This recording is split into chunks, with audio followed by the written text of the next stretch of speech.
Hola, muy buenos días, tardes o noches, jóvenes, señoritas de Casa de Oración Zumpango. Es un placer poder estar con ustedes en esta serie, es un placer para nosotros poder seguir compartiendo la palabra de Dios en este nuevo tema que el Señor nos ha dado. El día de hoy vamos a ver un tema llamado varón y hembra, que es el segundo tema de nuestra serie Varón y hembra los creó.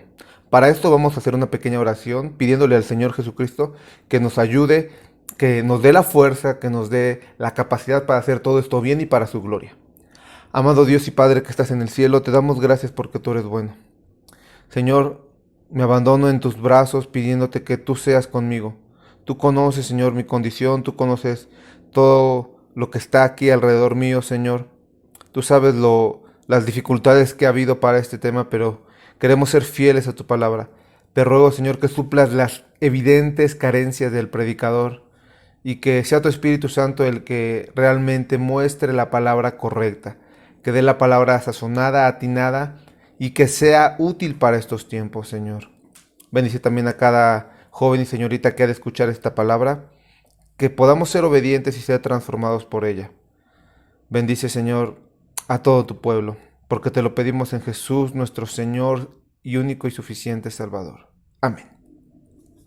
Bueno, como les decía, el tema de hoy es varón y hembra. Y como vimos la clase pasada, el autor de nuestras vidas es Dios. Él tiene la patente del ser humano. Él es el inventor de cada uno de nosotros y por ende Él sabe cuál es el mejor funcionamiento.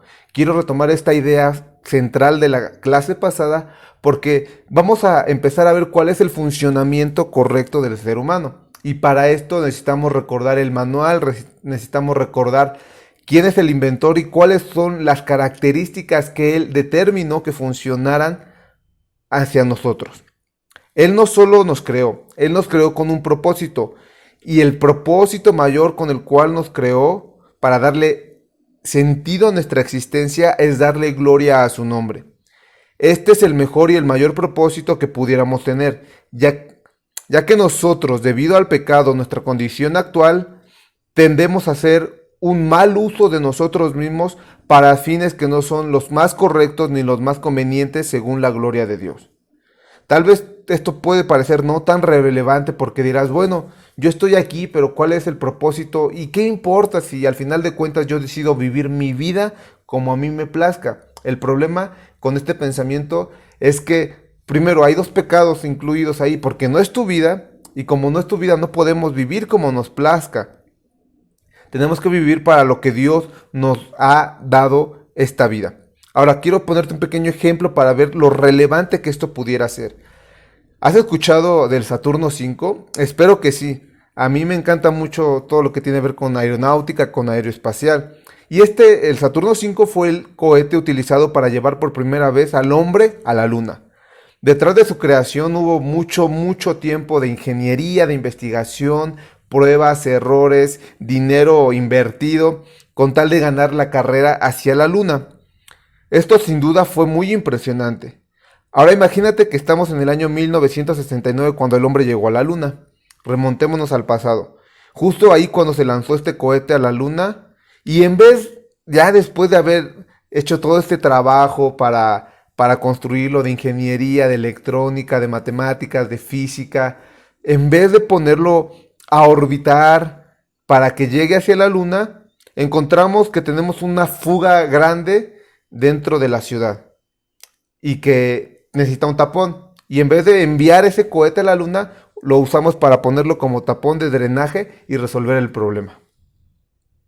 Y aunque este cohete fue creado con un propósito y puede suplir las dos necesidades, tanto llevar al hombre como a la Luna, como servir de tapón para un drenaje, no se necesita ser muy listo para saber que sería un desperdicio de dinero, de recursos, de energía, de inteligencia, al utilizar el cohete, como un tapón para drenaje. Ese cohete fue creado con un propósito grande, glorioso y muy específico. El problema no es solo que estamos usando el cohete para lo que no fue creado, sino que parece que nos estamos esmerando por darle el más vil y peor uso posible que pudiéramos encontrar para él. Esto suena como que algo ilógico, ¿verdad? Pues así es lo que pasa con nosotros. Nosotros somos una obra de ingeniería mucho más grande que un cohete y tenemos un propósito mucho más grande que ir a la luna, y sin embargo muchas veces servimos como un tapón de drenaje donde pasa todos los desperdicios por querer vivir nuestras vidas como queremos. Es importante que nosotros empecemos a cambiar esta perspectiva y ver por qué Dios nos creó y nos creó varón y hembra. Entonces vamos a entrar a mi primer punto de este segundo tema, que se llama el ser humano, su máxima creación. Yo creo que todos hemos leído Génesis 1, y si no lo has leído, a manera de comercial te invito a que te anotes dentro de los cuestionarios que se están llevando dentro de la iglesia juvenil. Pero si no lo has leído, quiero contarte un poquito de lo que trata. En Génesis 1, del versículo 1 al 2, se nos dice que Dios empieza a crear todas las cosas. Y de hecho, aquí en el Génesis 1, del 1 al 2, se crea la primera cosa, que es el tiempo, el principio. Dice, en el principio Dios creó los cielos y la tierra estaba desordenada y vacía. Déjame decirte algo, Dios es atemporal, Él no necesita el tiempo porque Él es eterno. Él habita en la eternidad, lo dice su palabra, al alto y sublime que habita en la eternidad y cuyo nombre es el Santo de Israel. Pero Él decide poner o inventar el tiempo por causa de nosotros para poder cuantificar las cosas, y así empieza el relato de la creación y la primera cosa creada. Y vamos a hacer un resumen muy rápido de lo que Dios empieza a crear. En el primer día Dios crea la luz y con ella todo fluye de su boca en el universo. El segundo día Dios crea la expansión y crea los cielos. El tercer día Dios junta lo seco y lo llama tierra, junta las aguas debajo del firmamento y los llama mares. Además de todo esto, Dios hace que la tierra seca que Él juntó empiece a crear hierba verde, hierba que da semilla y árboles según su fruto. El cuarto día Dios crea el sol, la luna y las estrellas. El quinto día Dios ordena que las aguas produjeran seres vivos y las aves y los monstruos marinos. El día sexto Dios ordenó que la tierra produjera seres vivos según su género, ganado, reptiles, etc. Este es el relato del resto de la creación del mundo, del universo y de lo demás. Y quiero que veas que cuando Dios terminó de hacer su creación sin incluir al ser humano, Él se expresa con estas palabras: y vio Dios que era bueno. Y no sé si a ti te haga ruido o te genere un poquito de inquietud de saber por qué Dios dijo que su creación era bueno. Pero podemos ver que la declaración de Dios es contundente. Esto que Él había creado era bueno. Cada uno de nosotros podemos dar nuestra opinión acerca de lo que es bueno. Podemos comparar un celular con otro, podemos comparar unos tenis con otros, una marca de internet, de computadora, cualquier otra cosa. Y sin duda, si yo te pregunto a ti, ¿qué prefieres, un celular u otro? Vas a tener tu opinión muy personal y seguramente va a diferir de la mía. ¿Por qué? Porque cada uno tiene una opinión acerca de las cosas. Afortunadamente, si nos pusiéramos a investigar un poco más acerca de los celulares, tenis o cualquier otra cosa, todos estos objetos tienen la característica de que son cuantificables, entonces podríamos hacer una comparación justa y saber cuál es mejor. Ahora, si nosotros le pidiéramos su opinión a Dios acerca de lo que es bueno, esta no es una opinión más, no es que la opinión de Dios sea igual a la mía y podemos ponerlas en una balanza para ver quién tiene la razón. No, la opinión de Dios es la verdad. Quiero que esto nos quede muy claro. Dios, cuando abre su boca, Él habla solamente la verdad. No es una opinión que nosotros podemos desechar si queremos, o si me convence en mi intelecto, la recibo, como con las opiniones de los demás seres humanos. No, cuando Dios habla es verdad. Y cuando Dios dice que algo es bueno, es porque realmente es bueno. La palabra hebrea utilizada aquí para describir que vio Dios que era buena su creación es la palabra hebrea tov. Y me gustaría, cuando tú utilizas la concordancia Strong para ver el significado en hebreo español de las palabras, tienen un sinfín de significados o posibles aplicaciones. Y en este caso a mí sí me gustaría leer todas las aplicaciones posibles. ¿Por qué? Porque habla acerca de cómo Dios veía lo que era su creación. La palabra tov significa bueno, usado como sustantivo, ya sea masculino o femenino, puede ser usado en singular o plural, y significa abundancia, acepto, acertado, agradable, agradar, alegrar, alegre, amigable, benéfico, benevolente, benigno, bien, bienestar, bondad, bueno, contento, dichoso, éxito, favor, feliz, fértil, fino, gozoso, gusto, hermoso, mejor, misericordioso, placer, prosperidad, rebosar, suave y tesoro. Todas estas son las posibles aplicaciones con la cual pudiéramos traducir la palabra y vio Dios que era bueno. Y me encanta porque Él, al hacer su creación con el poder de su palabra, podríamos traducirlo como que y vio Dios que era abundante, hablando de su creación. O podemos decir y vio Dios que era fértil, que era gozoso, que era benigno, que era placentero, que era alegre, todo lo que Él creó. Y te repito, no es una opinión, es lo que Dios dijo y eso es la verdad. ¿Te imaginas qué grandioso debió haber sido haber habitado en el principio cuando la creación realmente era buena? ¿Te imaginas cómo serían nuestras vidas? ¿Cómo impactaría nuestro estado de salud, nuestra fisiología, nuestra ventana de vida si viviéramos en esa época sin los efectos del pecado? Yo sé que cada día hay muchos desastres naturales. Vemos de terremotos, de incendios, de tsunamis, de maremotos, de huracanes, tormentas eléctricas. Escuchamos del cambio climático, que se derriten los polos, que se están extinguiendo ciertas especies que ya no van a estar nunca más. Pero déjame decirte, en el inicio, cuando Dios creó las cosas, esto no era así. Porque Dios hizo las cosas buenas, acertadas y benévolas. El estado actual de la creación en el que tú y yo vivimos está así y está deformado por causa del pecado que entró no solamente en el hombre, sino dentro de la creación de Dios. Pero continuando con nuestra idea principal de que Dios nos creó, cuando Dios decide crear al hombre, las cosas son diferentes. Quiero que nosotros empecemos a notar que cuando Dios decide crear toda la creación, lo hace con el poder de su palabra.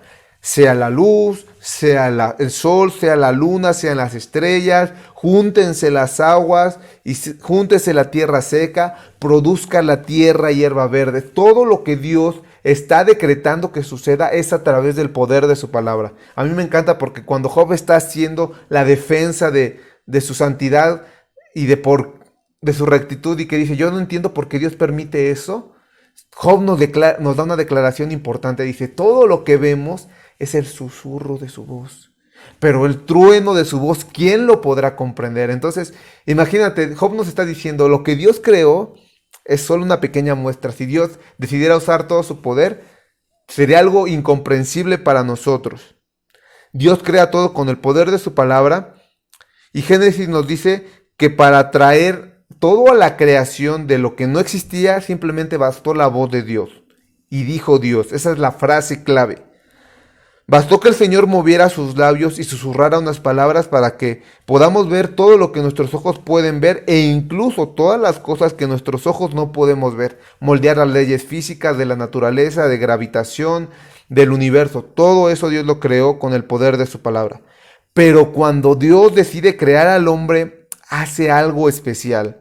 Él no dijo simplemente, sea el hombre, aunque él lo podría haber hecho. Él podría haber dicho, sea el hombre, y pum, el hombre mágicamente iba a venir a la existencia. ¿Por qué? Porque el poder de su palabra tiene poder. Pero él, entre comillas, se tomó la molestia, se tomó el cuidado de hacernos de una manera especial. Acompáñame a tu Biblia en Génesis 1, 26 y 27 para ver cómo es que Dios empieza a crear al hombre. Dice así, entonces dijo Dios, hagamos al hombre a nuestra imagen conforme a nuestra semejanza, y señoree en los peces del mar, en las aves de los cielos, en las bestias, en toda tierra y en todo animal que se arrastra sobre la tierra. Versículo 27, y creó Dios al hombre a su imagen, a imagen de Dios lo creó, varón y hembra los creó. Quiero que esto quede muy remarcado en nuestras mentes. Todo lo que vamos a estar diciendo a partir de ahora, quiero que tú tengas esta base. Creó Dios el hombre a su imagen. A imagen de Dios lo creó, varón y hembra los creó. Aquí hay algo glorioso, una conversación entre la Trinidad. ¿Te das cuenta que dice, y dijo Dios, hagamos? La pregunta es, si no había nadie a quien le dijo hagamos, la respuesta es muy sencilla. La Trinidad está teniendo una plática para decidir cómo va a crear Dios al ser humano, cómo Dios va a tomar características para impregnarlas en nosotros y traernos a la existencia. Dios el Padre le habla a Dios el Hijo y a Dios el Espíritu Santo, y juntos deciden que nos van a crear de cierta manera. Esto es porque somos especiales. Esta es la razón por la cual somos la máxima obra de Dios. Y no quiero traerte un mensaje positivista diciéndote, como muchos ateos dicen, tú eres polvo de estrellas y eres muy especial, y como tú no hay dos, y tú eres único en este universo, y este universo no sería lo mismo sin ti. Esas frases baratas no entran dentro del cristianismo. Nosotros somos especiales por el hecho de que Dios nos creó a su imagen y semejanza. Eso es lo que nos distingue, eso es lo que nos hace importantes o especiales dentro de la creación. No hay nada dentro de nosotros que nos haga especiales. Es el hecho de que Dios decidió regalarnos su imagen e impregnar destellos de su gloria en nosotros, lo cual nos da esta característica especial y que nos permite ser cabezas de la creación. Ahora quiero que analicemos un poquito este versículo. Cuando Dios habla de que Dios creó al hombre a su imagen y semejanza, quiero que veamos la palabra imagen. La palabra imagen en el hebreo es tselem, que significa hacer sombra, como si fuera una ilusión, una apariencia, una figura, una imagen. Voy a ponerte un pequeño ejemplo. Ve la enorme bendición que tenemos de ser creados a la imagen de Dios, y esto es lo que nos hace diferentes a toda su creación. Aquí la palabra semejante habla de que Dios proyectó su sombra en nosotros. Es como cuando tú vas caminando debajo del sol y el sol se proyecta en tu frente o en tu espalda, y entonces eso genera que se genere una sombra, la cual es reflejo de lo que tú eres. Si tú eres de pelo quebrado, se va a reflejar según la sombra. Si tú eres alto, se va a reflejar. Si tú eres bajito, se va a reflejar. Si tú eres un poquito llenito, se va a reflejar. Si eres delgado, se va a reflejar. Ese es el poder de la sombra. De hecho, aquí ahorita durante esta predicación hay luces. Entonces, si yo me muevo para acá, se va a ver una sombra. Si yo me muevo para acá, se va a ver una sombra. Y creo que todos hemos visto lo que es una sombra. Así Dios decidió que nosotros reflejáramos su sombra. Pero esta analogía no solamente es en el sentido de reflejar algo estático.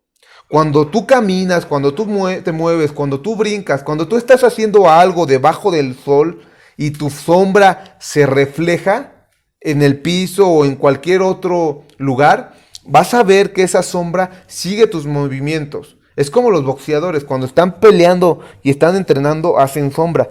Y así como se mueven ellos, es como la sombra se refleja. Cuando tú estás haciendo algo, cuando hay luz, tu sombra te está siguiendo, está imitándote. Entonces Dios no solamente proyectó su imagen para hacernos iguales a Él, sino que también proyectó su sombra para que nosotros sigamos y seamos como Él. Así como nuestro Dios es bueno y camina en integridad, Dios quiere que seamos su sombra, que sigamos sus pasos, que andemos en integridad con Él.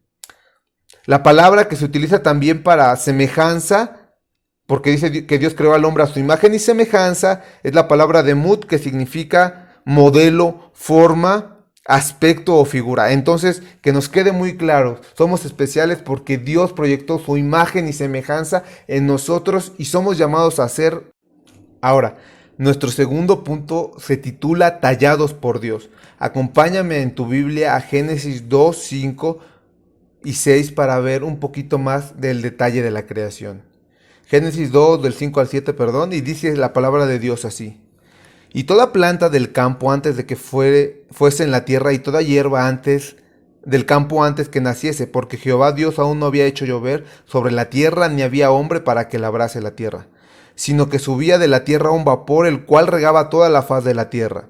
Entonces Jehová Dios formó al hombre del polvo de la tierra y sopló en su nariz aliento de vida y fue un ser viviente.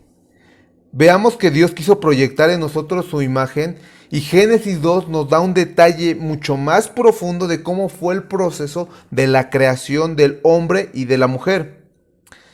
Ve nuevamente en el versículo 7, entonces Jehová Dios formó al hombre del polvo de la tierra y sopló en su nariz aliento de vida y fue el hombre un ser viviente. En este caso, cuando usamos la palabra crear, significa dar la idea de embutir algo en un molde, moldear en una forma, específicamente como el alfarero trabaja el barro. También se puede traducir esta palabra como alfarero, disponer, barro, labrar, hacedor, formar. Dios nos dice que crea al hombre del polvo de la tierra y dando la analogía de un molde o de un alfarero, él se toma la delicadeza de con sus propias manos ejecutar la tarea de diseñar y modelar cada uno de los miembros del cuerpo del hombre. Y aquí hablando de hombre me refiero al varón. Me refiero al sexo masculino, porque en este punto se ve cómo Dios nos está tallando. Cuando hombres, Dios decidió crearnos, Él con sus propias manos nos talló. Él no dio solamente la orden y dijo, venga a la existencia el hombre. Se tomó el tiempo de pensar, de hablar entre la Trinidad, de trabajar esos planes, de esculpirnos y ordenar que los elementos que nos componen nuestros miembros fueran como los tenemos ahorita. Esto es maravilloso, es magnífico y no solo su creación es algo de un destello de su gloria, sino que Dios se da el tiempo de hacernos tal cual somos. No sé si tú te sientes bendecido por esto, pero ve cómo Dios se tomó la molestia de diseñarnos tal cual somos. Ve cómo Dios tomó el cuidado de crear todas las cosas que nosotros íbamos a tener como hombres. Dios se tomó la molestia de decir que nosotros íbamos a tener 2 brazos, 2 piernas, una cabeza, un pelo, pero también se encargó de diseñar las cosas que nosotros tenemos que nos hacen únicamente exclusivos del sexo masculino. Él también tuvo la idea de crear nuestros genitales para que nosotros pudiéramos reflejar su gloria. Esto lo vamos a ver después. Pero quiero que tú veas eso. Dios se tomó la molestia de diseñar todo lo que nosotros somos y lo que como hombres tenemos. Después, si me acompañas en tu Biblia, en el mismo capítulo de Génesis, pero si nos vamos al versículo 18, del capítulo 2 hasta el 22, vamos a dar lectura, porque vamos a ver cuál es el proceso de la creación de la mujer. Dice así, y dijo Jehová Dios, no es bueno que el hombre esté solo, le haré una ayuda idónea. Jehová Dios formó pues de la tierra toda bestia del campo y toda ave de los cielos, y las trajo a Adán para que viesen cómo les había de llamar. Y todo lo que Adán llamó a los animales vivientes, ese es su nombre. Y puso Adán nombre a toda bestia y ave de los cielos, y a todo ganado del campo, mas para Adán no se halló ayuda idónea para él. Entonces Jehová Dios hizo caer un sueño profundo sobre Adán, y mientras éste dormía tomó una de las costillas y cerró la carne en su lugar. Y de la costilla que Jehová Dios tomó del hombre hizo una mujer y la trajo al hombre. Nuevamente vemos que Dios se da la tarea de ejecutar algo con sus manos. En el último versículo, en el 22, dice, hizo una mujer. Y esta palabra también nos denota una acción muy personal en el hebreo.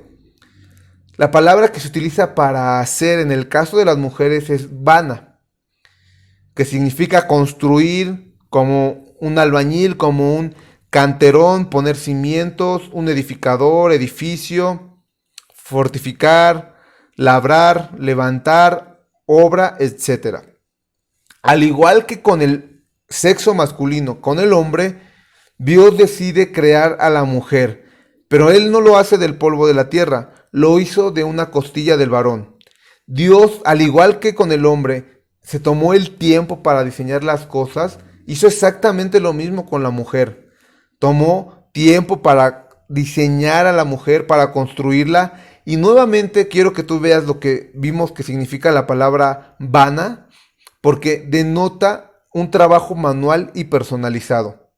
Está dando la idea de una construcción, de una casa, de un pequeño edificio. Y tú no puedes o no debieras hacer una casa al aire y sin ningún tipo de interacción, o al menos si lo haces así no tendrás un buen resultado.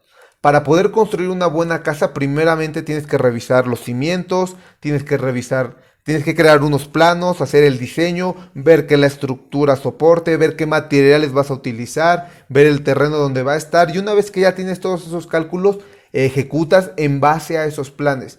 Pero tú no puedes y no existe ese modelo de que, pues yo diseño una casa y automáticamente se construye. Yo sé que hay tecnología ahorita como impresiones 3D que pueden hacer cosas con el diseño y sacarlos de una manera casi automática. Pero en el contexto histórico que se nos está dando aquí en la Biblia, está hablando cuando no había ningún tipo de estas herramientas, en donde si tú querías construir algo tenías que emplear tus propias manos para que esto existiera. No había herramientas, no había ningún tipo de tecnología. Y Dios está haciendo exactamente esto. Está tomando una costilla de Adán y empieza a diseñar a la mujer. Y la empieza a idear en su mente infinita y después que lo idea lo ejecuta con sus propias manos. Señoritas, ustedes no son menos especiales que el hombre. Dios también se tomó la tarea, la molestia, la delicadeza y el amor de crearlas con sus propias manos. Tanto el hombre como la mujer somos criaturas diseñadas por Dios. Y así como hacía énfasis en el hombre y en el diseño que nosotros tenemos, que nos hace ser hombres, también ustedes tienen un diseño particular y tienen ciertas diferencias que no las hacen iguales a nosotros los hombres. Tenemos miembros en común como los brazos, como las piernas, como el tronco, como la cabeza, como el cuello, pero también las mujeres tienen sus propios genitales que las hacen características de una mujer. Dios en su sabiduría diseñó que cuando pasara la pubertad también iban a tener cambios fisiológicos que se iban a reflejar en un ensanchamiento de caderas, en un crecimiento del busto, en el desarrollo de sus genitales. ¿Por qué? Porque Dios así lo quiso. Y no es que esté hablando de temas que no debiera de tocar, pero quiero que nos quede bien claro. Dios, tanto para el hombre como para la mujer, se tomó el tiempo para pensar y con sus propias manos diseñó las cosas de tal manera que sean como las vemos nosotros ahorita. Entonces, si tú eres hombre, sabrás que tienes órganos sexuales masculinos. Y si tú eres mujer, sabrás que tienes órganos sexuales femeninos. Esto nos hace especiales, pero al mismo tiempo nos hace diferentes. Esto nos hace ser uno cuando se puede llegar a juntar en el matrimonio, pero al mismo tiempo nos hace totalmente diferentes. Por ejemplo, cuando la palabra de Dios aquí habla de que Dios decidió crear una ayuda idónea para Adán, la palabra ayuda se puede traducir como alguien que está enfrente, que complementa, que tiene cosas que el otro no tiene, como si a la hora de unir los dos sus fuerzas pudieran crear algo mejor, como si fuera sinergia.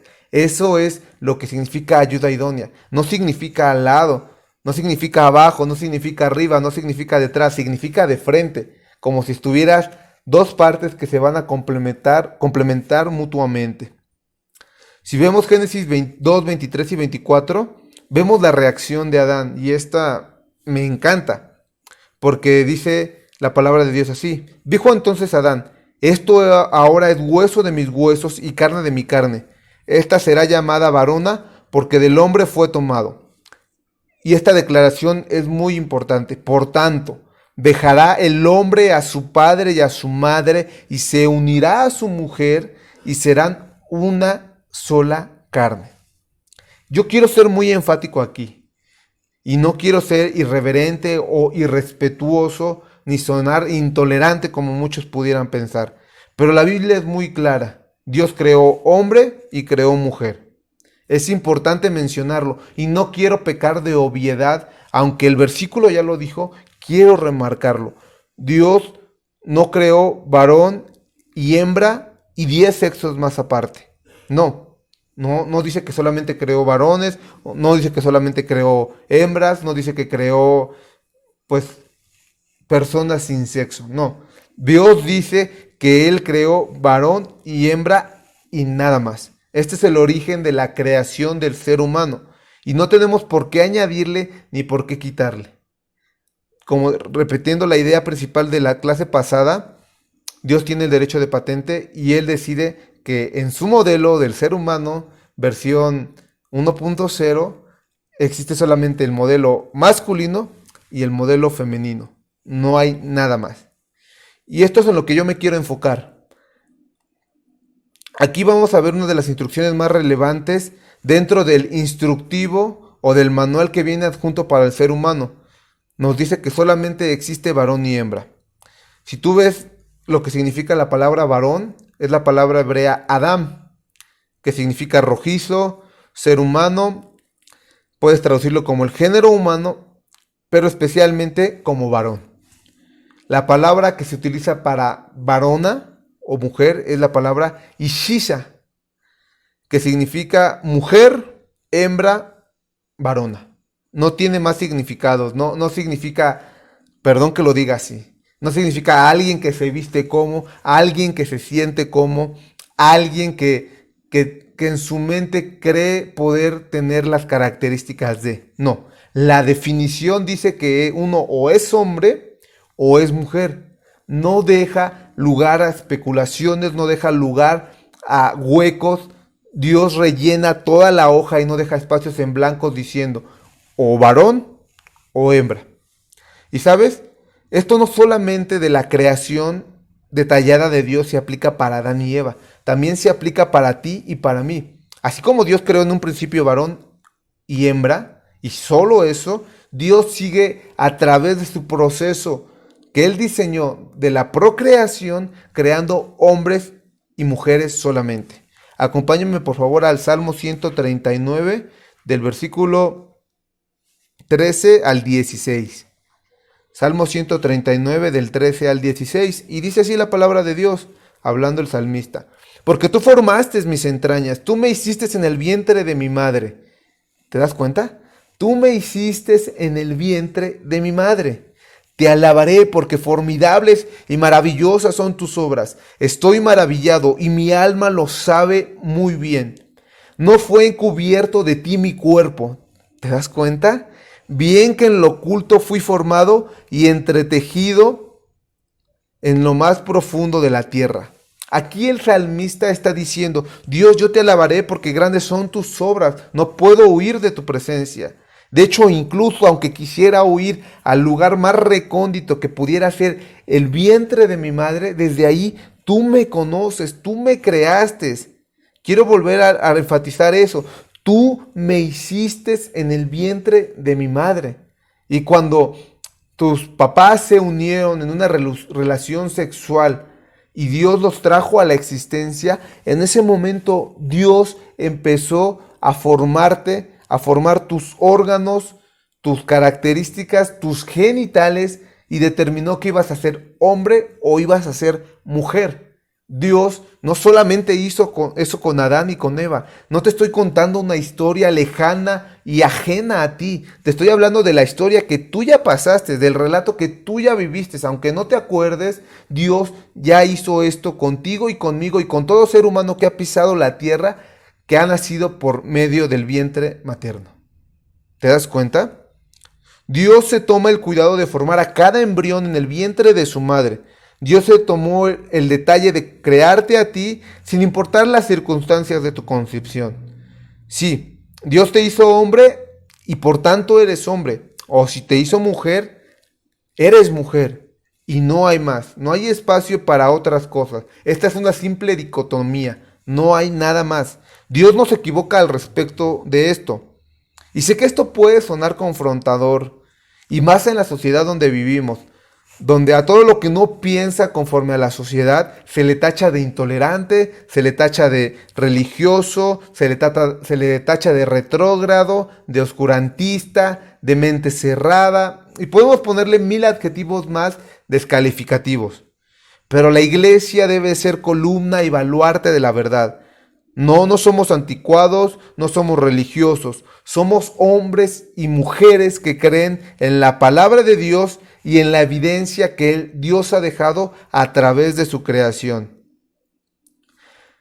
Pero, ¿qué embates está sufriendo la iglesia? Ya vimos que Dios nos creó a nosotros de una manera especial, que somos su principal creación, y también vimos que Dios ya creó solamente varón y hembra y que fuimos tallados por Él. Pero ¿qué crees?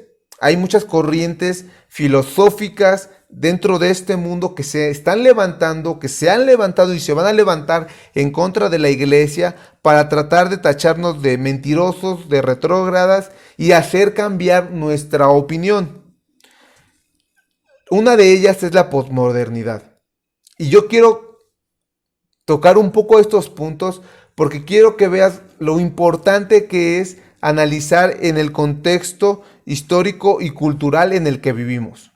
Déjame leerte unas definiciones para podértelo explicar después. La posmodernidad también es un concepto muy amplio que se refiere a una tendencia de la cultura, arte y filosofía que surgió a finales del siglo XX. A nivel general, y pongamos atención en esto, puede decirse que lo posmoderno se asocia al culto de lo individual, a la ausencia de interés por el bienestar común y el rechazo del racionalismo, aunque tiene la idea muchas más aristas. La posmodernidad se caracteriza por desechar lo que es razonable y darle mucho énfasis a lo que sentimos, al individuo. El movimiento posmoderno a grandes rasgos sostiene que la modernidad falló al pretender renovar las formas de pensamiento y expresión. Por esto se asocia el pensamiento posmoderno al desencanto y la apatía, ya que aparte de lo que no es igual a él, lo entiende como un fracaso y sociedad. Ahorita acabo de tocar otro tema u otra definición y sé que puede ser un poco confusa, que es la modernidad. Déjame leértela también y después voy a resumir todo esto. La modernidad es una categoría que hace referencia a los procesos sociales e históricos que tienen sus orígenes en Europa a partir de la emergencia asociada desde el Renacimiento. El movimiento propone que cada ciudadano fije sus metas según su propia voluntad. Esto se alcanza de una manera lógica y racional, sistemáticamente dándole sentido a la vida. Por cuestiones de manejo político y de poder se trata de imponer la lógica y la razón negándose a la práctica de los valores tradicionales o impuestos por la autoridad.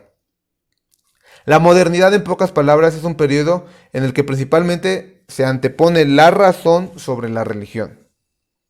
Y de la modernidad. Ahora quiero hablarte del oscurantismo. Pero quiero resumirte todo esto. Es muy importante que nosotros conozcamos los movimientos políticos y sociales de toda la humanidad en general. ¿Por qué? Porque esto nos va a dar una idea de por qué estamos donde estamos.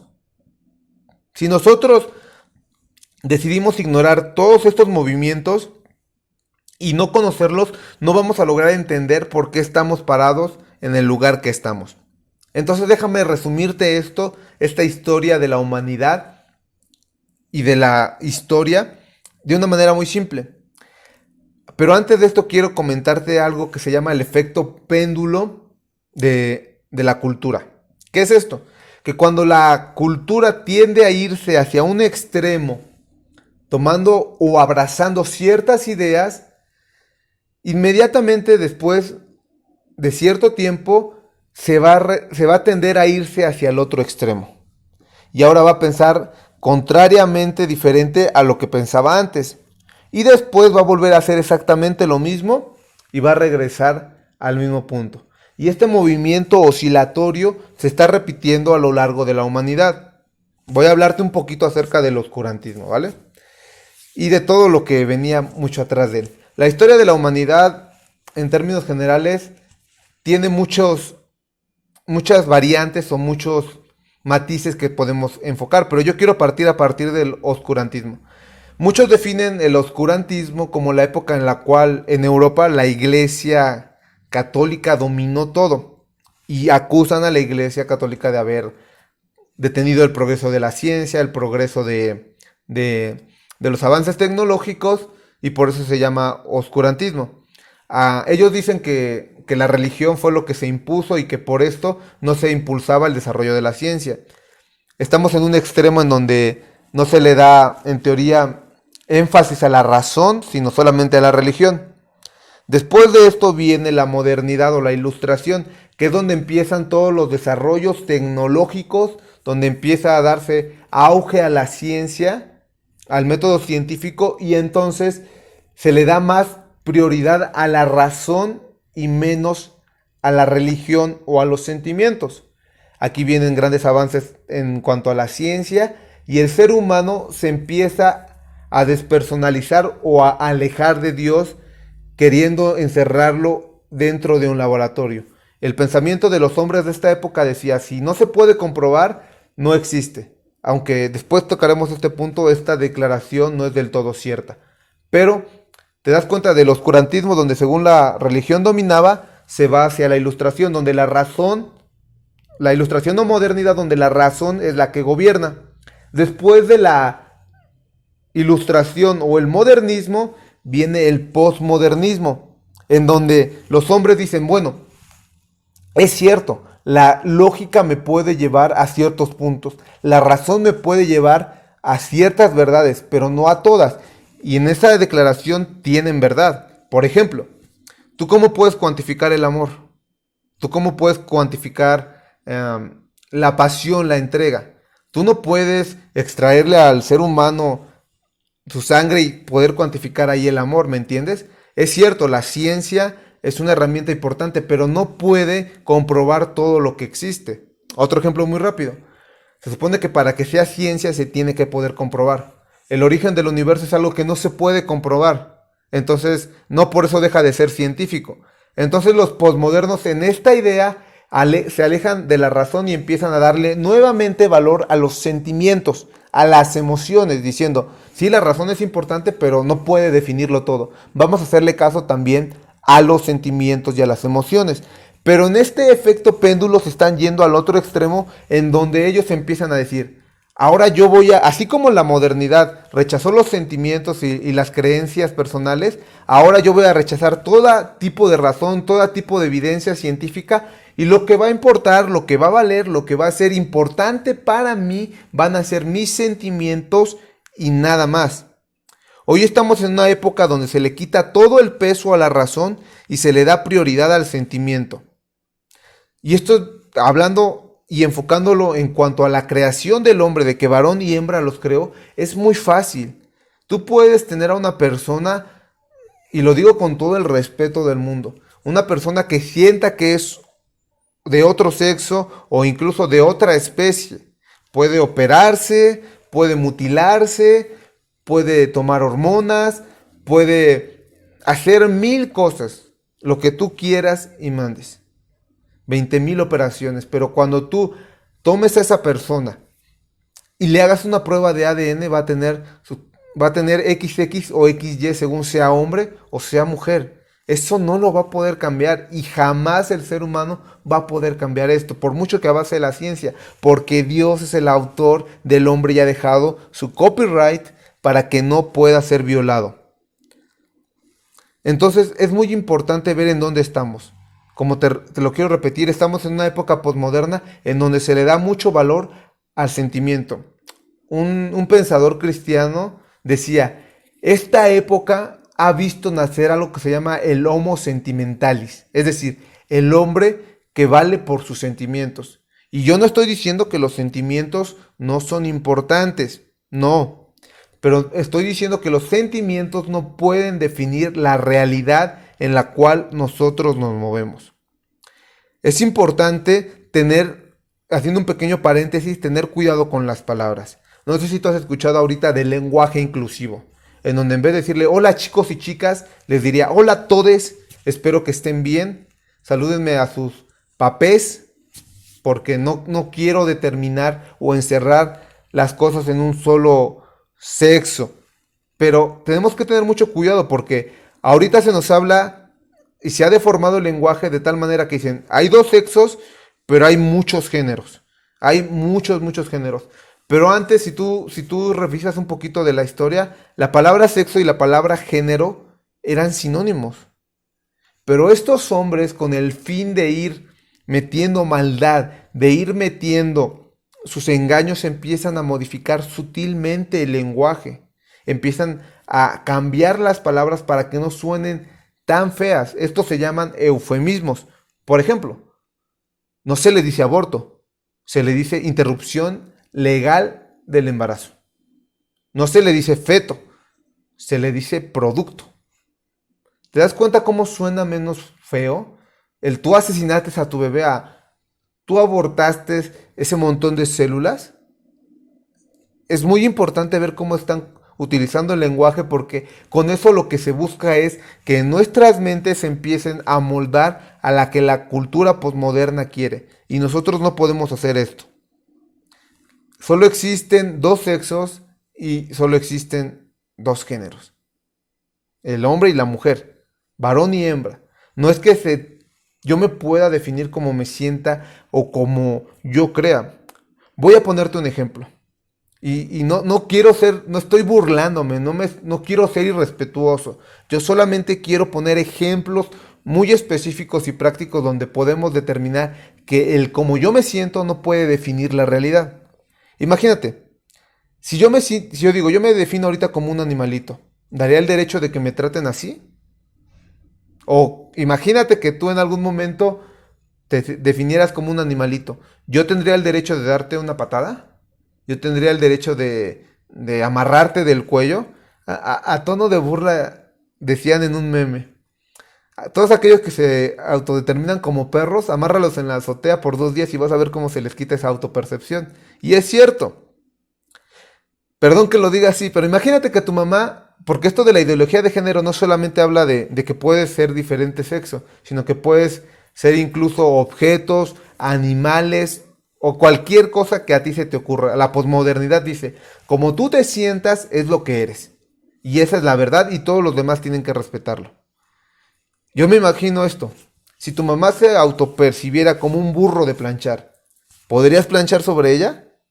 ¿Su espalda estaría diseñada para que soporte el calor de la plancha o ella empezaría a gritar de dolor? Pero es que ella se está autopercibiendo, perdón, como un burro de planchar. Eso no implica que ella sea lo que ella cree. ¿O qué pasaría si tu hermano se definiera como una chica? Tu hermano varón, esto pudiera hacer que él en algún momento pudiera dar a luz o embarazarse. No se puede. Por más que tratemos de disfrazar estas ideas posmodernas, no existen, son ilógicas y son inviables. No se puede, porque biológicamente y racionalmente no debería de haber tantas cosas. Sin embargo, nos están metiendo esta idea. Voy a ponerte un ejemplo de lo irracional que es esto. Y de verdad yo no quiero ser ofensivo. Simplemente estoy diciendo que tenemos que ser sinceros. Está el ejemplo de un artículo en el cual mencionan que se embaraza el primer hombre. Pues resulta que este hombre es una mujer que se pone hormonas de hombre para parecer hombre, pero conserva sus órganos sexuales femeninos. Y tiene una pareja que es una mujer que se toma hormonas de hombre. Entonces el hombre pasa a tomar el rol de la mujer y la mujer el rol de hombre. Y entonces dicen, esta primer pareja transgénero van a procrear una persona. Al final de cuentas, con todo respeto, es un hombre con hormonas de mujer y una mujer con hormonas de hombre. Pero esto no significa que hayan podido cambiar de sexo. Si tú revisas su ADN, va a ser el mismo con el cual ellos nacieron. Entonces, ve cómo el posmodernismo nos empieza a atacar, ve cómo el posmodernismo nos empieza a querer meter ideas de tal manera que nosotros podamos moldear nuestra imagen, nuestra cosmovisión, nuestros pensamientos a lo que ellos dicen. Y ahí es donde nosotros tenemos que tener cuidado. Ahora, ¿esto significa que el cristiano es alguien homofóbico? No. Nosotros somos pecadores al igual que ellos. Todos pecamos de maneras diferentes. Habrá que tenga el pecado de la mentira, del asesinato, del robo, de la lujuria, de la codicia, de la mentira, como lo puede ser este pecado. Pero eso no quiere decir que son diferentes. Tanto una mentira como el no aceptar el diseño de Dios original te va a llevar al infierno. Y la respuesta para ambos es Cristo Jesús y su evangelio. Esa es la respuesta para cualquier pecado del hombre. Pero nosotros no estamos atacando por atacar, pero sí que no nos vamos a quedar callados diciendo, ay, sí, tú piensa como quieras.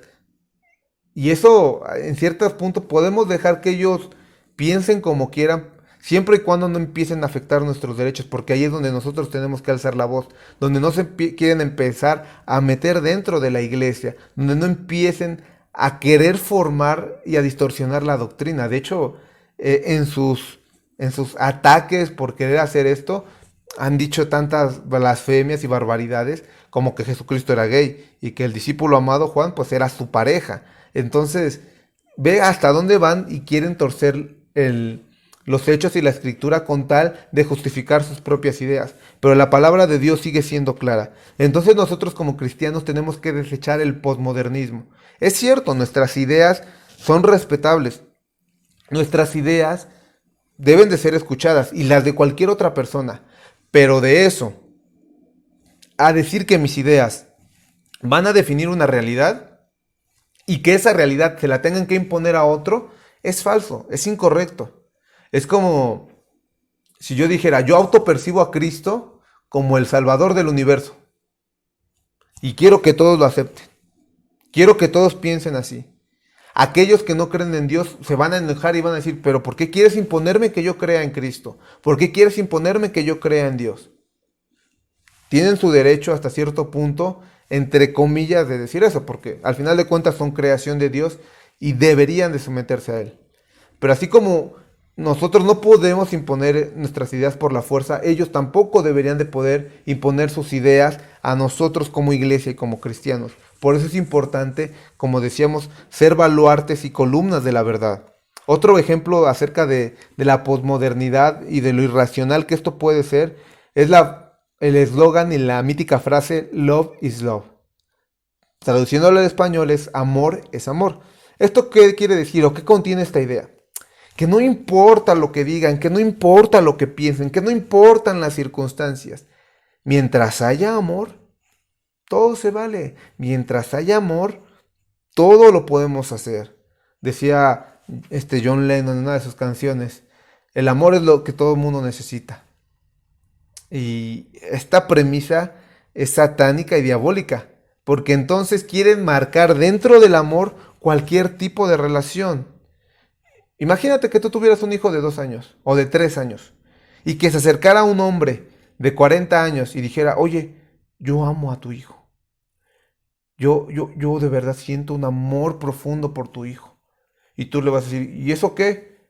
Y este hombre le da un dulce a tu hijo o le da un juguetito y le dice, ¿tú me amas? Tu niño no va a saber qué decir, va a decir, sí, sí te amo. ¿Ves? Me ama. Puedo tener relaciones con él, puedo tener una relación de pareja con él. Sé que este ejemplo parece ridículo, pero no estamos muy alejados de esa realidad. No estamos muy lejos de esto. El amor es cierto, puede soportarlo todo, pero incluso el amor está definido en base a la Biblia. Nosotros no podemos decir yo amo las cosas y tomar mi propia definición, porque incluso la definición de amor emana de nuestro Dios. Dice la palabra de Dios que Dios es amor. Entonces, cuando Dios dice cómo debe de ser el amor, nosotros tenemos que sujetarnos a Él, no crear yo mi propia definición. Es como si yo, voy a inventar otro ejemplo, le pegara a mi esposa. Es que te amo y por eso te pego para que no te vayas. O que ella hiciera algo similar conmigo, un abuso, porque me ama. No podemos enmarcar dentro del amor cualquier tipo de ideología, ¿me entienden? Entonces cuando dicen love is love, quiere decir que yo me puedo acercar con otro hombre y estar con él porque, por el hecho de que yo lo amo y él me ama y nada más importa. Repito, los cristianos debemos ser respetuosos. Tú si ves a alguien así, tú no tienes por qué hacer una expresión fea, tú no tienes por qué rechazarlos. Recuerda, son pecadores al igual que nosotros. Nosotros seguimos pecando aunque conocemos a Cristo Jesús. Pero eso no quiere decir que nos vamos a quedar callados cuando quieran meter las ideologías dentro de la sociedad y sobre todo dentro de la iglesia. El amor no es lo único que importa. Esta frase es muy, muy, muy utilizada, incluso entre parejas heterosexuales. ¿Para qué me caso? ¿Para qué firmo un papel? El amor es lo que importa. Y ya luego ves a tantos hombres abandonando a sus familias y dejando responsabilidades porque dijeron que el amor era lo único que importaba. Entonces no simplemente estamos atacando a los que piensan diferente por quererlos atacar. También enmarcamos los errores de las parejas heterosexuales que se unen, que tienen relaciones, que viven juntos bajo esta supuesta premisa del amor es amor y nada más importa. A esto es a lo que nos ha llevado a la posmodernidad. Y no es que seamos anticuados, es que realmente nosotros tenemos un propósito que cumplir y es a donde yo quiero ir. Quiero leerte algunas definiciones de los tipos de géneros que hay. Algunos dicen que hay hasta 112. La verdad es que traté de buscarlos, pero no encontré todos. Pero son bastantes. Por ejemplo, el primero es la heterosexualidad, en la cual se supone que es la atracción de un sexo hacia el contrario. La homosexualidad cuando es atracción entre el mismo sexo. La bisexualidad es cuando te atraen hombres y mujeres. La demisexualidad es la atracción hacia una persona del mismo u otro género que sucede en algunos casos en las que se da un fuerte vínculo emocional e íntimo. La verdad yo no entiendo esto. Pansexualidad no es atracción hacia el pan, es atracción hacia las personas independientemente de la identidad o género de estos. Autosexualidad es la atracción hacia uno mismo sin la necesidad de que esto incurra en ser narcisista. La lisexualidad son aquellos que se sienten atracción hacia otras personas, pero que no desean o no sienten la necesidad de ser correspondidos. La asexualidad es que no tienen ningún tipo de atracción sexual por alguien. La polisexualidad, atracción hacia determinados grupos de personas por la identidad de género de los mismos. La antrosexualidad, aquellos que quieren explorar su sexualidad sin clasificarse en ninguna de las anteriormente descritas, aunque a veces se puedan sentir confundidos o confundidas, es decir, no saben ni lo que quieren. Y para terminar este ejemplo, vamos a hablar del género fluido. El género fluido es donde tú dices, ay, hoy hace calor, me siento hombre. Ay, hoy hace frío, me siento mujer. Ay, hoy me fue muy mal, me siento un perrito. Ay, hoy me siento muy triste, voy a sentirme una roca. Es decir, tu sexualidad se define en base a tu estado de emociones y no tiene ninguna forma ni ninguna característica. Pero esto rompe con la irracionalidad. Esto ya raya en cosas que es complicado. Y te digo, no hablamos de esto por el simple hecho de ser agresivos o atacar, no. Hablamos de esto porque si nosotros no levantamos nuestra voz, si nosotros no intercedemos por nuestro país, si nosotros no tomamos una postura firme, vamos a llegar al punto en el cual todo esto se va a meter dentro de nuestra sociedad, dentro de la iglesia, y entonces vamos a tener que pagar las consecuencias. Estaba leyendo una propuesta de ley en Canadá, en donde si tú te diriges con el artículo incorrecto hacia una persona, te pueden detener. Es una propuesta de ley, o al menos eso fue en lo que yo me quedé, no sé si está aprobado. Es decir, si yo soy de género fluido y ahorita me siento mujer, y viene alguien y me dice, disculpe caballero, ¿por qué me llamas caballero? Yo me siento mujer. A la cárcel. La otra persona no va a saberlo. O si ahora me siento hombre y todos normalmente saben que tengo tendencias hacia el otro sexo y me dicen, oye amiga, y yo, ahora soy hombre, ¿por qué me hablas así? A la cárcel otra vez. Es que me está haciendo sentir mal. Me está diciendo por un pronombre que no es el que corresponde. Está violando mis derechos. No estoy exagerando, no es risa, no es meramente atacar por querer atacar. Estamos denunciando la verdad, estamos denunciando también el error y es por eso que nosotros queremos y deseamos hacer frente a la posmodernidad. Deseamos hacer frente a lo que Dios ha dicho que está incorrecto en su palabra y afirmar lo que la palabra de Dios dice. Hizo al hombre y a la mujer, lo hace para reflejar su gloria. Quiero regresarme al contexto de la primera predicación y si no lo has visto te invito, te ruego a que la veas, porque ahí fundamentamos el que Dios nos hizo, sí, eso es muy importante, pero también lo importante es que Dios nos hizo para su gloria y para reflejar su imagen y su semejanza. Y quiero decir esto sin el afán de ofender, pero tampoco diluyendo la verdad.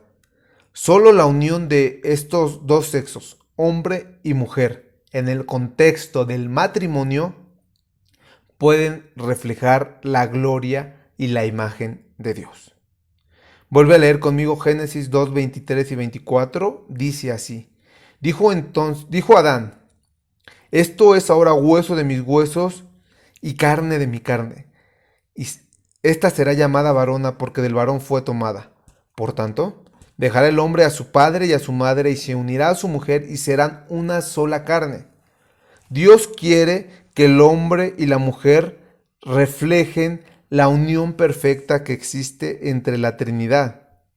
Tú no puedes separar, tú no puedes escoger solamente a Dios el Padre o a Dios el Hijo o a Dios el Espíritu Santo y dejar a los demás afuera, ¿me entiendes? Dios quiere que reflejemos esa perfecta unidad que tienen entre Dios Padre, Dios Hijo y Dios Espíritu Santo. Y cada uno de ellos es digno de gloria y nosotros creemos que cada uno de ellos forma parte de la Trinidad, que son una misma persona pero tres personas diferentes.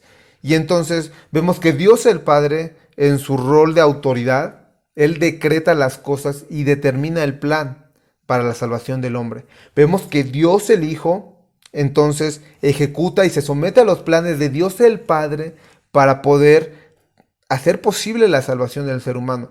Y Dios el Espíritu Santo es el encargado de redarguir y de convencer de pecado al mundo y traerlos a los pies de Cristo. Ahora, si yo te dijera, trata de separarlos, es imposible, porque son uno solo.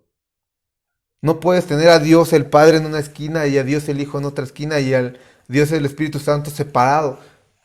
Jesucristo decía: yo y mi Padre uno somos. Y cuando habla de que conviene que venga el Espíritu Santo, dice: Él va a tomar de lo que es mío. Vemos cómo en Isaías 6 también, cuando Isaías tiene su visión, dice: yo escuché que decía, ¿a quién enviaré y quién irá por nosotros? Vemos también aquí en Génesis cuando Dios dice: hagamos al hombre a nuestra imagen conforme a nuestra semejanza. Y tú dirás: ¿cómo sabes que está ahí la Trinidad? Es muy claro, porque si tú ves, en Juan dice que en el principio todo fue creado por medio del Verbo. En Génesis 1:2 dice que el Espíritu de Dios se movía sobre las aguas, moviendo la creación. Y Dios el Padre es el que está hablando en primera persona en Génesis 1. Entonces, tú no puedes separar la Trinidad, tú no puedes alejarla. Y no puede meterse nada más dentro de esa Trinidad porque es única, es una unidad. Es como si yo te pidiera que dentro de un envase de 1 litro metieras más de 1 litro. No puedes. No puedes meter 2 litros. ¿Por qué? Porque solamente es una unidad, es íntegro. De esa misma manera, Dios quiere que nosotros como seres humanos reflejemos esa unidad. Y esa unidad solamente se puede dar entre el hombre y la mujer. Y repito, en el contexto del matrimonio. No puede haber esa unidad perfecta, por mucho que lo intentes, por mucho que lo quieras, entre dos hombres, entre dos mujeres, o en cualquier tipo de variación que puedas ponerle ahí. No puedes poner una unidad de tú contigo mismo, porque hay casos incluso donde personas se casan consigo mismos. No puede haber unidad entre dos hombres porque no la hay ni fisiológicamente ni espiritualmente. No puede haber unidad entre dos mujeres ni fisiológica ni espiritualmente. Dios no va a aprobar esto nunca. ¿Por qué? Porque Él ya hizo su diseño. Dios no cambia. Y si tú estás escuchando esto y dices: híjole, esto me está impactando, me siento atacado, yo quiero decirte algo: rinde tu vida a Cristo Jesús. Porque todos, dice la palabra de Dios, Romanos, que todos nos hemos quedado cortos de reflejar la gloria de Dios, que todos hemos pecado y hemos sido destituidos de la gloria de Dios. Y no importa cuál sea tu pecado, Cristo es la solución.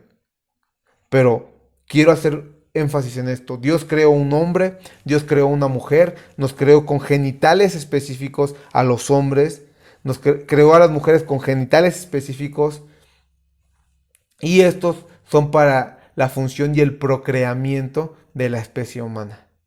No vas a poder, por más que tú intentes, unir dos espermatozoides o unir dos óvulos. No se puede. No vas a poder hacerlo. Y el hombre va a tratar de intentarlo y va a luchar, pero no va a poder ganar porque Dios es el que ha puesto su diseño, ha puesto su imagen en nosotros. Dios solamente creó hombres y mujeres y los creó para reflejar su gloria. Entonces, si tú quieres reflejar la gloria de Dios, tienes que seguir las instrucciones de Dios. No es mi mensaje y no quiero que que se sientan atacados, no es un mensaje de odio, es simplemente lo que Dios dice. Y no somos retrógradas. A las pruebas nos remitimos. Vamos a un laboratorio y veamos los genes. Vamos a un laboratorio y veamos que realmente solo existen XX o XY dentro de los genes y del ADN de los seres humanos. No hay otros. No los hay. Entonces, seamos sinceros, seamos honestos y digamos, no es que me voy a basar en una creencia vieja, retrógrada, oscurantista, no. De verdad, si tú tienes conflicto con esto, ve y revisa tus genes en un laboratorio. Y vas a ver que allí va a decir muy claro lo que tú eres. O eres hombre o eres mujer. Esto no quiere decir que estamos atacándote. Al contrario, Cristo dice que amemos a todos. Pero la mejor manera de amar a alguien es decirle la verdad. Imagínate ahorita que está de moda el coronavirus. Que tú pudieras hacerle una prueba a todo el mundo y saber si ellos están contagiados o no. Imagínate que tú tienes a un amigo que quieres mucho y que tú tienes la prueba de que él tiene coronavirus y probablemente le va a dar un espasmo en los pulmones y se va a morir. ¿Qué vas a hacer? ¿Serías tan cruel de no decirle la verdad? O aunque él se moleste y aunque no tenga síntomas le dirías, oye, ten cuidado porque te va a pasar esto. La mejor manera de mostrar nuestro amor hacia los demás es decirles la verdad. Y no es nuestro mensaje, no es nuestra palabra. Amamos como cristianos a todos los pecadores, porque de allí nos sacó Dios y nosotros seguimos pecando. No somos especiales, no somos santurrones, no somos alguien mucho más elevados, no para nada. Somos pecadores salvados por la gracia de Cristo. Pero también tenemos que decir las verdades que el Señor ha dicho. Dios solamente creó hombre y mujer desde el principio. Debemos de luchar por preservar la verdad y para terminar, quiero que me acompañes a leer la cita base que leíamos en la clase pasada, en 2 de Timoteo 3 del 12 al 17. Ve con tu Biblia, por favor, y dice así, 2 de Timoteo 3 del 12 al 17. Y también todos los que quieran vivir piadosamente en Cristo Jesús padecerán persecución. Mas los malos hombres y los engañadores irán de mal en peor engañando y siendo engañados. Pero tú persiste en lo que has aprendido y te persuadiste, sabiendo de quién has aprendido, y que desde la niñez has sabido las sagradas escrituras, por las cuales te pueden hacer sabio para la salvación, por la fe que es en Cristo Jesús. Toda la escritura es inspirada por Dios, y útil para enseñar, para redarguir, para corregir, para instruir en justicia, a fin de que el hombre de Dios sea perfecto, enteramente preparado para toda buena obra. Toda la palabra, incluyendo el Génesis, el Antiguo Testamento, donde Dios dice que solamente creó hombre y mujer, es inspirada por Dios. Y es útil para enseñar, para redarguir, para corregir, para instruir en justicia. Si tú sientes o tú tienes tendencias a desviarte del diseño original de Dios, quiero decirte que Cristo puede ayudarte.